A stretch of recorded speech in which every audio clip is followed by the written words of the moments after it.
दोस्तों, money for all channel में आप लोगों का एक बार फिर से स्वागत है। इस वीडियो में हम एक और निफ्टी 50 कंपनी को इवैल्यूएट करेंगे।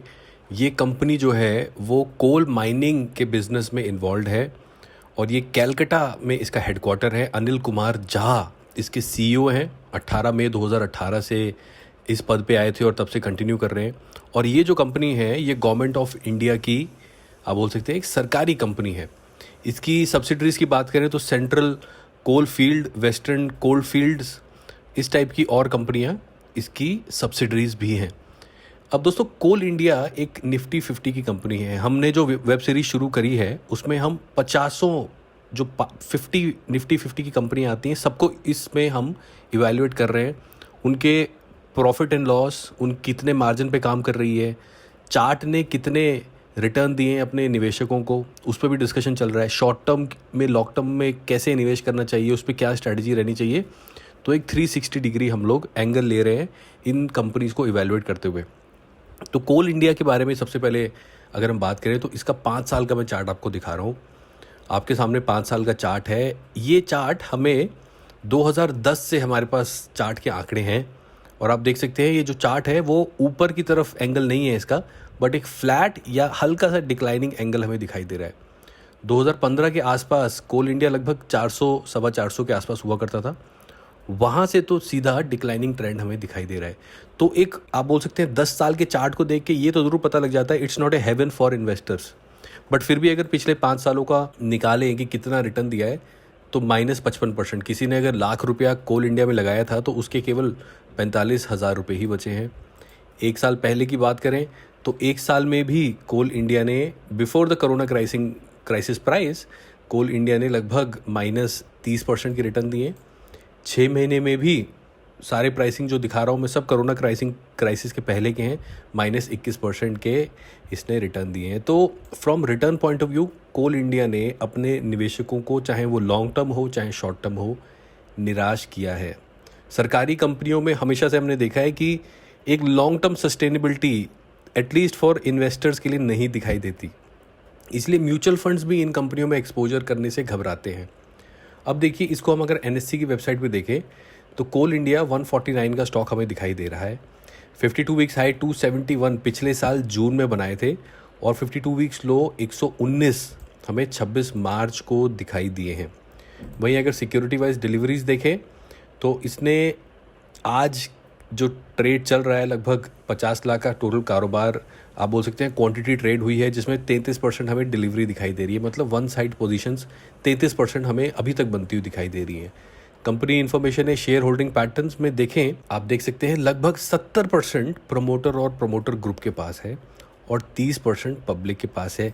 ये थोड़ी सी, आप बोल सकते हैं, रिलीफ देने वाली चीज़ है कि पैनिक में आके जो पब्लिक है माल नहीं बेचती।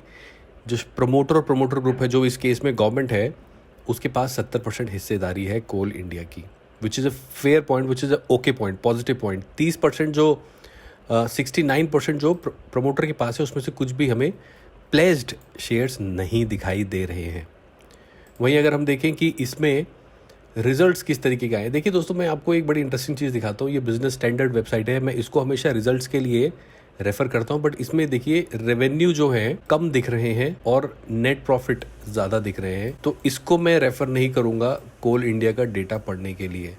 बट हाँ, अगर इन्होंने ये डेटा अगर सही कैप्चर किया है, फाइनेंशियल रिव्यू अगर मैं उठाता हूँ 3 साल का जहाँ डेटा है, तो अब देखिए नेट सेल्स तो 334 की है, बट प्रॉफिट आफ्टर टैक्स 10,000 के फिगर्स टच कर रहा है। और वहीं अगर मैं ये देखूँ कि ऑपरेटिंग मार्जिन में भी मुझे कुछ गड़बड़ दिखाई दे रही, तो मैं फाइनेंशियल डेटा बिजनेस स्टैंडर्ड से नहीं उठा रहा। मैं Q4 Q3 का जो रिजल्ट है, अक्टूबर नवंबर दिसंबर का जो रिजल्ट है, जो और बाकी वेबसाइट में पब्लिश हुआ है, मैं उसके ऊपर बात करूंगा।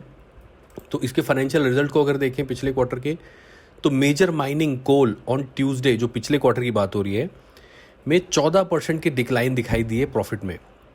3,921 के आसपास 3,921 करोड़ के प्रॉफिट दिखाए थे इन्होंने, जो कि 14% डिक्लाइंड प्रॉफिट थे, गिरे हुए प्रॉफिट थे for the quarter ended on December. तो अक्टूबर नवंबर दिसंबर यानी Q3 की बात हो रही है। इसमें यह भी बोला गया है कि the straight run company had reported A profit of 4,500 crore in the same quarter last year. तो पिछले साल 2018 के दिसंबर में 4,500 करोड़ के मुनाफा दिखाया गया था और 2019 के दिसंबर में 3,900 का मुनाफा दिखाया गया, जिसमें 14% डिक्लाइन दिखाई गया है। Coal India net sales also dropped 7.8% year on year. पहले आप देख सकते हैं 21,000 का जो नेट सेल्स है रह गया और उसमें 7.8% की गिरावट देखने को मिली है। The company consolidated margin came to 21%, street estimate 21%। तो पहले लोगों ने इतना ही एस्टिमेट किया था कि 21% तक के मार्जिन रहने वाले हैं, वही रहे हैं। तो आप देख सकते हैं सेल्स भी गिरी हैं पिछले क्वार्टर और हमें प्रॉफिट भी गिरते हुए दिखाई दिए हैं। तो यहाँ पे ईयर ऑन ईयर व्यू हमारे पास नहीं होगा इस रिव्यू में unfortunately, but quarter on quarter के नंबर हम लेके चल रहे हैं तो हमें वहाँ पे डिक्लाइनिंग ट्रेंड दिखाई दिया है, जो कि सिक्वेंशियली एक थॉट प्रोसेस बिल्ड करने के लिए सही माइंडसेट नहीं है। वहीं अगर बात करें कोल इंडिया की, हम इनके बारे में किस तरीके की खबर चल रही है, क्योंकि कोरोना क्राइसिस का टाइम है। कोल जैसी कमोडिटी जो कि एनर्जी में यूज़ होती है, ज़्यादातर कोल से रिलेटेड जो पावर प्लांट हैं, एक तो हो गए आपकी डैम्स होते हैं जहाँ से इलेक्ट्रिसिटी प्रोड्यूस होती है, कुछ ऐसे पावर प्लांट भी हैं जहाँ पे कोल का यूज़ करके पानी को भाप में कन्वर्ट करके फिर आप जो आपकी रोटेशन है उसको प्रोड्यूस करते हो और इलेक्ट्रिसिटी जनरेट होती है। ऐसे ही इलेक्ट्रिसिटी जनरेट होती है पानी के केस में, पानी उसको व्हील को घुमाता है और कोल जब पानी को गर्म करके भाप बनाता है तो वो व्हील को घुमाता है। तो वहाँ पे कोल यूज़ होता है। कोल काफ़ी सारी फैक्ट्री में फर्नेस को जलाने के लिए, तो कारखानों में इलेक्ट्रिसिटी जनरेशन के लिए, ट्रांसपोर्टेशन के लिए कोल यूज़ होता है। तो यहाँ पे आप देख सकते हैं coal India share price rise 1%, ये 2 घंटे पुरानी न्यूज़ है। Private power producer seek supply credit from coal India.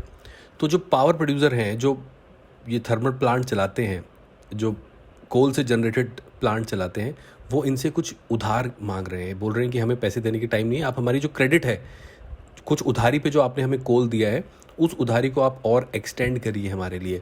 और ये तमाम इंडस्ट्री के हालत हैं, सब अपने पेरेंट जो कंपनी है उनके पास जाके अपनी क्रेडिट को एक्सटेंड करने की बात बोल रही है। जो माल पहले 1 महीने की उधारी पे मिलता था, अब सब बोल रहे हैं कि हमें और उधार चाहिए। Coal India to hold meeting with stakeholder on Saturday. तो ये भी आज ही की खबर है। तो आज फ्राइडे है, कल ये अपने स्टेक होल्डर्स के साथ मीटिंग कोल इंडिया कर सकती है, इस टाइप की खबरें आ रही हैं। Coal India limited sprouts 3.26%। तो कोल इंडिया के स्टॉक्स के गिरने की खबरें इस टाइप की मार्केट में आप देख सकते हैं हाइलाइट्स। तो अब देखिए एक और खबर, Coal India extend letter of credit facility. तो कोल इंडिया ने ऑलरेडी एक काम किया है। 9 अप्रैल को इन्होंने अपने जितने भी बायर्स हैं उनको क्रेडिट एक्सटेंड करने की फैसिलिटी दे दी है। इस टाइप की खबरें बन रही हैं, ज़्यादातर खबरें इनकी क्रेडिट लाइन एक्सटेंड होने के बारे में बन रही है। और कोल में भी जो डिमांड की शॉर्टेज आएगी, आप बोल सकते हैं इनको जो क्रेडिट लाइन अपनी एक्सटेंड करनी पड़ेगी डेफिनेटली, इसके करके इनके रेवेन्यू और आप बोल सकते हैं जो टॉप लाइन है उसमें आगे जाके इम्पैक्ट हमें देखने को मिल सकता है। तो अब बड़े सवाल का जवाब, क्या कोल इंडिया में इन्वेस्ट करना चाहिए? दोस्तों, हमने देखा कि 5 साल में नेगेटिव रिटर्न, 1 साल में नेगेटिव रिटर्न, 6 महीने में नेगेटिव रिटर्न, और आज भी जो कारोबार हो रहा है वो 147 जो पिछले दिन क्लोज हुआ था वहाँ से 1 रुपया ऊपर हमें दिखाई दे रहा है। तो बहुत ज़्यादा आज भी हमें इसमें चढ़ता हुआ नहीं दिखाई दिया, लगभग 1-1.25 रुपये चढ़ा है। तो जब जो कंपनी रिटर्न नेगेटिव दे रही है, दूसरी ये सरकारी कंपनी है, they will never be focused on the profit part. तो कोल इंडिया भले ही निफ्टी 50 की कंपनी हो, बिकॉज इनका जो मार्केट कैपिटलाइजेशन है वो टॉप 50 कंपनीज में से एक बन जाती है अपने मार्केट कैपिटलाइजेशन के कारण। कोल इंडिया में मैं ये सारे डेटास देख के, इन्होंने ना रिटर्न दिए हैं, ना ही अपने निवेशकों को, ना ही लॉन्ग टर्म ना शॉर्ट टर्म में सेटिस्फाई कर पाए हैं। पिछले क्वार्टर के रिजल्ट भी ईयर ऑन ईयर डिक्लाइनिंग थे, और इस क्वार्टर भी इनको अपने जिन को सप्लाई किया मटेरियल उनको क्रेडिट और देना पड़ रहा है, जिसका आगे जाके इनकी बॉटम लाइन पे इम्पैक्ट आता हुआ देखा जा सकता है। तो दोस्तों, इस वीडियो के थ्रू मैं सारे तमाम इन्वेस्टर्स जो निफ्टी 50 में कोल इंडिया में निवेश करने की सोच रहे हैं, क्योंकि अगर आप देखें ये भी मार्च में लगभग 170-80 का हुआ करता था, वहाँ से गिर के इस टाइम 150 का दिखाई दे रहा है। हालांकि 130 तक के बॉटम बनाए थे इसने, बट 150 तक का दिख रहा है। तो इसमें निवेश ना करें, क्योंकि ये ज़्यादा गिरा भी नहीं है इस लॉकडाउन पीरियड में। तो यहाँ पे ज़्यादा ऊपर हमें शॉर्ट टर्म में भी इन्वेस्टमेंट की कुछ दिखाई नहीं दे रहा है। तो guys, I would suggest you not to invest in coal India. Seeing the financial, seeing profit is not that good. Which is declining right now, plus इसने रिटर्न भी तो नहीं दिए। तो दोस्तों इसी के साथ I will wind up the video. Thank you so much for watching.